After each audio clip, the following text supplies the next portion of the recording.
মূল্য বৃদ্ধি নিয়ে রাজ্য বিধানসভায় তুলকালাম। শাসক বিরোধী চর্চায় উত্তপ্ত বিধানসভার অধিবেশন। দাম বাড়ার প্রতিবাদে ওয়াকআউট বিজেপির। পরে শুভেন্দুর নেতৃত্বে বিধানসভার বাইরে বেরিয়ে সেখান থেকে বিক্ষোভ দেখালেন বিজেপি বিধায়করা। দেখুন।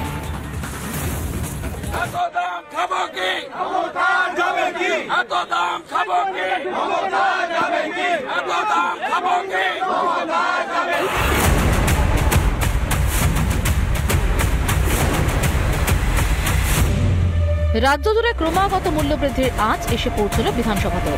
বেলাগাম মূল্যবৃদ্ধির প্রতিবাদে শাসক বিরোধী চর্চায় তুলকালাম বিধানসভার অধিবেশন। শুক্রবার মূল্যবৃদ্ধি নিয়ে মুলতবি প্রস্তাব আনা হয় বিজেপির তরফে। আলোচনায় খাদ্যপণ্যের দাম নিয়ন্ত্রণেই রয়েছে বলে দাবি করেন পরিষদীয় মন্ত্রী শোভনদেব চট্টোপাধ্যায়।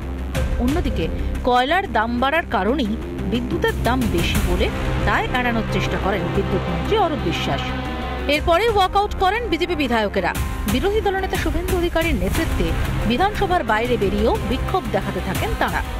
আলু ভর্তি থলে হাতে নিয়ে অভিনব বিক্ষোভ দেখানো হয় বিজেপির তরফে।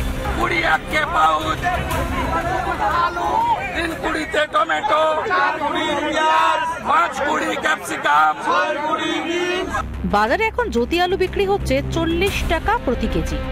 চন্দ্রমুখী আলুর দাম প্রতি কেজি 45 টাকা।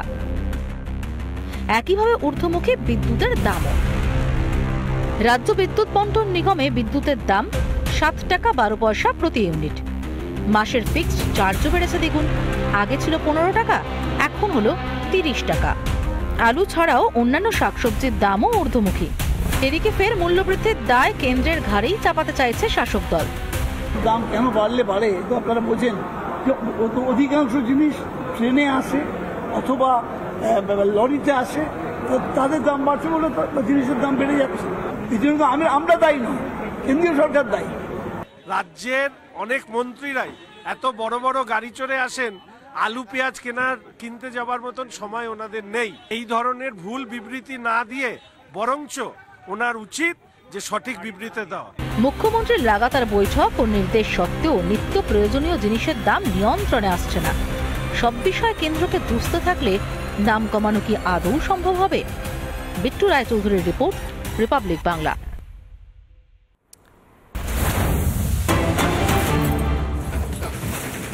একে তো অত্যাধিক মূল্যবৃদ্ধির জেরে শুক্রবারই বিধানসভায় বিক্ষোভ দেখায় রাজ্য বিজেপি। আর ঠিক সেই জায়গা থেকে আবার দেখা যাচ্ছে কি দু রাজ্যের সীমানায় অর্থাৎ ওড়িশা এবং পশ্চিমবঙ্গ দু রাজ্যের সীমানায় তৃণমূল পুলিশের তোলাবাজির অভিযোগ, যেখানে বিরক্ত হয়ে এবার বাংলা থেকে আলু আমদানি বন্ধ করল পড়শি রাজ্য ওড়িশা। বাংলা থেকে আলু নেবার মাসুল গুনতে হচ্ছে বলে অভিযোগ করছেন ওড়িশার মন্ত্রী কেসি পাত্র। বাংলাকে বাদ দিয়ে এবার উত্তরপ্রদেশ থেকে আলু আমদানি করবে ওড়িশা, এমনটা জানিয়েছেন তিনি। ঠিক কি জানিয়েছেন মন্ত্রী আমরা শুনবো। ଉତ୍ତରପ୍ରଦେଶରୁ ହିଁ ଆଳୁ ଆସିବ ଏବଂ day to day 40 truck 50 truck 100 truck ଏଇ ଟାଇପ୍ର ଡେ ଟୁ ଡେ ଦିନକୁ ଦିନ ଅଧିକା ଅର୍ଡର ଦେଇକରି ଉତ୍ତରପ୍ରଦେଶର ଆଳୁ ଓଡ଼ିଶାକୁ ଆସୁ। କାହିଁକି ନା ୱେଷ୍ଟବେଙ୍ଗଲର ସରକାର ବାରମ୍ବାର ଆମର ଆଳୁ ବେପାରୀମାନଙ୍କୁ ହଇରାଣ କରୁଛି। ଆମର ମାନ୍ୟବର ମୁଖ୍ୟମନ୍ତ୍ରୀ ବି ନିବେଦନ କଲେ ତାଙ୍କର ମୁଖ୍ୟମନ୍ତ୍ରୀଙ୍କୁ, ସେ କହିଲେ ଦିନେ 2 ଦିନ ଭିତରେ ପ୍ରୋବ୍ଲେମ୍ ସଲ୍ଭ ହେଇଯିବ। ଆମେ ଅପେକ୍ଷା କରିଥିଲୁ, ତାପରେ ବି ପ୍ରୋବ୍ଲେମ୍ ସଲ୍ଭ ହେଇପାରିଲା ନାହିଁ। ତେଣୁ ଆମେ ବାଧ୍ୟ ହେଇକି ଡିସିସନ୍ ନେଲୁ ଯେ ଏ ପ୍ରୋବ୍ଲେମ୍କୁ ମାନେ ପୁରା ସଲ୍ଭ କରିବା ପାଇଁ ଉତ୍ତରପ୍ରଦେଶ ଆଳୁ ଆସିଲେ ଆମର ଭଲ। ସେ କଥା ମଧ୍ୟ ଆଉ ବେପାରୀ ମହାସଂଘ ମଧ୍ୟ କହିଲେ। ତେଣୁ ଆମେ ଆଜି ନିର୍ଣ୍ଣୟ ନେଇଛୁ ଯେ ଏଥରକ ଧୀରେ ଧୀରେ ୱେଷ୍ଟବେଙ୍ଗଲର ଆଳୁକୁ କମେଇବୁ ଆଉ ଉତ୍ତରପ୍ରଦେଶର ଆଳୁକୁ ଆମର ଓଡ଼ିଶାକୁ ଆଣିବୁ।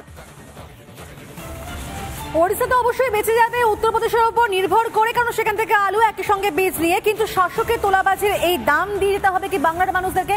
এই মুহূর্তে এর আছে বিভিন্ন প্রান্তের আমরা বাজারগুলো ছবি জানবো, একই সঙ্গে প্রতিনিধির সাথে কথা বলবো। দীঘা থেকে এই মুহূর্তে আমাদের সঙ্গে বিষ্ণুব্রত রয়েছেন, আর বেলেঘাটা থেকে সৈকত রয়েছেন আমাদের সঙ্গে, লেক মার্কেট থেকে এলিনা রয়েছেন। প্রথমে দীঘার ছবিটা আমরা জানবো, আমাদের সঙ্গে বিষ্ণুব্রত রয়েছেন। বিষ্ণুব্রত, তুমি যে জায়গায় রয়েছো এই মুহূর্তে, সেখানকার ছবি কি, সেখানকার আলুর দাম কত এবং ক্রেতা বিক্রেতার প্রত্যেকে কি বলছে?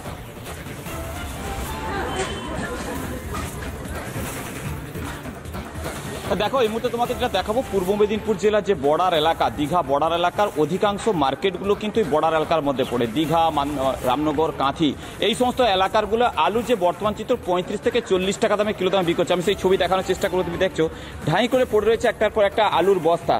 এখানে ক্রেতা বিক্রেতা যারা রয়েছেন তারা কিন্তু কেনাবেচা করছেন।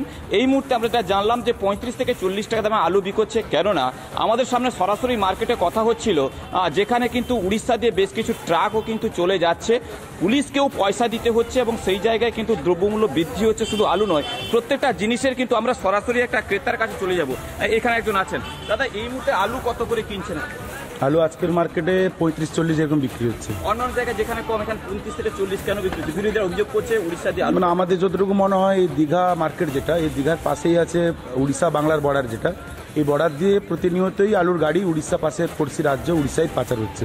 এবারে বলছে আড়তদারি বলছেন পুলিশ পয়সা নিচ্ছে, যার জন্য দামটা আমাদের নজরেও পড়েছে। শুধু আড়তদার নয়, আমরা সাধারণ মানুষ যারা আছে আমাদের নজরেও পড়েছে যে পুলিশ পয়সার বিনিময়ে গাড়িগুলোকে পাস করাচ্ছে, যার জন্য আপনাদের উপর চাপটা পড়ছে। অবশ্যই সাধারণ মানুষের আলু হচ্ছে নিত্য প্রয়োজনীয় হেসেল ঘরে একটা গুরুত্বপূর্ণ সবজির মধ্যে পড়ে, আর এটাই যদি 40 টাকা হয় তাহলে সাধারণ মানুষের পক্ষে এটা খুবই কষ্টকর। উড়িষ্যার দামটা হয়তো অনেকটা কম, কিন্তু বাংলায় তার দামটা কম, এত কম। উড়িষ্যার দামটা বলতে পারবো না, কারণ উড়িষ্যায় কী দাম চলছে সেটা আমাদের জানা সম্ভব নয়। পাশে একজন বলছেন 28 টাকা কিলো, যদি তাই হয়ে থাকে। আলুর প্রোডাকশান কিন্তু বাংলায়, আমরা জানি আলু যে মূল প্রোডাকশান হচ্ছে বাংলাতে, তো বাংলা যেখানে প্রোডাকশান হচ্ছে, আলুর উৎপাদন হচ্ছে, সেখানে আমাদেরকে 40 টাকা কিলো কিনে খেতে হচ্ছে। আর পাশে পর্যটক দাদা কোথেকে আসছেন? পশ্চিম মেদিনীপুর। পশ্চিম মেদিনীপুর থেকে এসছেন। আলু কত করে কিনছেন এখানে? এখানে আলু তো 40 টাকা করে কিনছি। 40 টাকা। কতটা সমস্যায় পড়তে হচ্ছে আপনাদের? 40 টাকা সমস্যা তো অনেক আছে। বিরোধীরা বলছে যে আলু পাচার হয়ে যাচ্ছে, যার জন্য সে তো পুলিশই ওইটা করছে, ওইসব কাজ সরকারি একেবারে বিষ্ণুব্রত, তুমি থাকো আমাদের সঙ্গে। তুমি যেখানে রয়েছে দীঘা, অর্থাৎ পূর্ব মেদিনীপুরে একেবারে উড়িষ্যার কাছাকাছি, সেখান থেকে অন্তত এখন তো উড়িষ্যা সরকার পুরো জানিয়ে দিয়েছে যে এই রাজ্যের উপর নির্ভরশীল থাকবে না, কারণ উত্তরপ্রদেশের থেকেই তারা আলু আমদানি করবে। এখানে এত বেশি তোলাবাড়ি চলছে বা অন্য কোনো কিছু সমস্যা রয়েছে, কিন্তু সেই জায়গা থেকে এবার এই কলকাতার অন্যান্য যে বাজারগুলো রয়েছে সেখানকার ছবিটা কি সেটা একবার জানবার চেষ্টা করবো। সৈকত রয়েছেন আমাদের সঙ্গে এরকম একটা বাজার থেকে। উড়িষ্যা, যেখানে উড়িষ্যা থেকে দেখতে পাচ্ছি আমরা একেবারে ডিপেন্ড করছে উত্তরপ্রদেশের ওপর, আর পশ্চিমবঙ্গের উপর কোনোভাবে নির্ভর করছে না, সেখানে আলু অন্তত রপ্তানি বন্ধ থাকছে, কিন্তু এ রাজ্যে তার কি প্রভাব? তুমি যেখানে রয়েছে সেখানকার কি রকম দাম চোখে পড়ছে তোমার?